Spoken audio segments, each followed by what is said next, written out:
As a web developer who's built over 600 websites, I get asked all the time, is building an e-commerce business worth it? Well, that's what we're going to talk about next on our 333. Good afternoon, folks. It's episode number 522 on this Monday, November the 28th, 2022. And we're starting a series this week for the next 7 days dealing with e-commerce business. One of the first questions you got to ask yourself is you should pause for a moment and say, is it worth it? Well, to answer that question, we need to explore 3 areas. Business tip number 1. What is your market share and how well are you going to penetrate it? Now, let me give you a great example of one of my e-commerce clients. I have an e-commerce client that is about a pretty good monopoly on replacement parts for mobile homes. They run a catalog business for maybe 10 or 15 years. When they approached me, they wanted to get into the e-commerce business to sell that.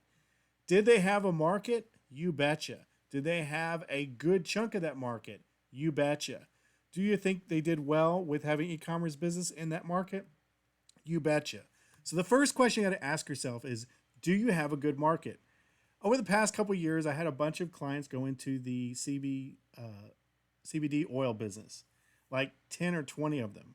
They're competing against Walmart. They're competing against Walgreens. Did they have a good market? No. Did they have a good idea? Yes. But they didn't have a great market. So the very first question you got to ask yourself is, do I have a great market? Business tip number 2, do I have good margins on that market? I have another person that went into the e-commerce business building these radio-controlled tanks, airplanes, and boats. Real high-dollar models running from about $2,500 to $6,000. Not very heavy in the competition, but incredibly good on margins, meaning that he made several $1,000s for each and every product that he'd sell. Now compare that to walking through the mall and seeing a little kiosk in the center that sells iPhone covers. What is their margin? Maybe 30 cents. They got $2,000 in rent. They got 2 employees working 8 hours a day.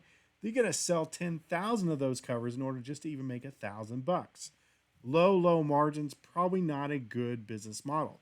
So you should be asking yourself, do I have good margins on what I want to sell in my e-commerce business? Business tip number 3 is shipping cost. Now your shipping cost could be low, especially domestic, but you got to think about 2 things in regards to shipping cost. Most things sold on Amazon get free shipping. So you're competing against free shipping.